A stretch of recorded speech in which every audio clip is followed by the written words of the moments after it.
आर्थिक, सामाजिक र भौतिक पूर्वाधार, बेलका नगर विकासको प्रमुख आधार भन्ने नारासहित महिला अधिकार तथा नेतृत्व विकास सम्बन्धी 2 दिने अभिमुखीकरण कार्यक्रम सफलतापूर्वक सम्पन्न भएको छ। बेलका नगरपालिकाको आर्थिक सहयोग र वडा नम्बर 3 तथा 9 को संयुक्त आयोजनामा आयोजित कार्यक्रममा रामपुर स्थित सिटी हलमा बिहिबार सम्पन्न भएको हो। कार्यक्रममा महिलाको नेतृत्व क्षमता अभिवृद्धि, अधिकारको प्रभावकारी उपयोग, लैङ्गिक समानता र सामाजिक सहभागिता सम्बन्धी महत्त्वपूर्ण विषयहरूमा जानकारी प्रदान गरिएको थियो। कार्यक्रमका प्रमुख अतिथि बेलका नगर प्रमुख अशोक कार्कीले महिलाहरूले आज पनि महिलाबाटै शोषण भोग्नु परेको कटु यथार्थप्रति दुःख व्यक्त गर्दै उहाँले भन्नुभयो, महिलालाई सशक्त बनाउन महिलाकै संलग्नता र ऐक्यबद्धता आवश्यक छ।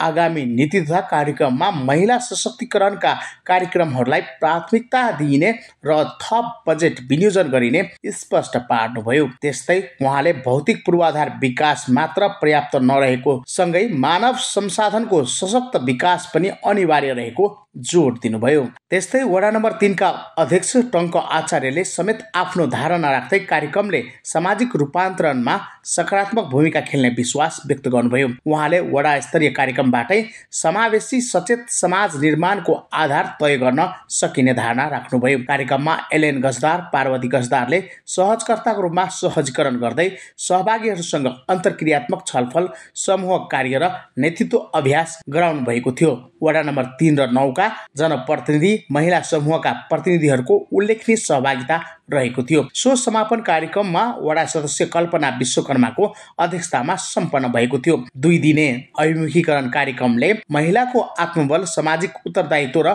नेतृत्व विकासलाई थप मजबुत बनाउने अपेक्षा गरिएको छ। स्थानीय सरकारको सहयोगमा सञ्चालित यस्ता कार्यक्रमहरू दिगो विकास र समावेशी समाजको निर्माणको आधार बन्नेमा सहभागीहरू आशावादी देखिएका थिए।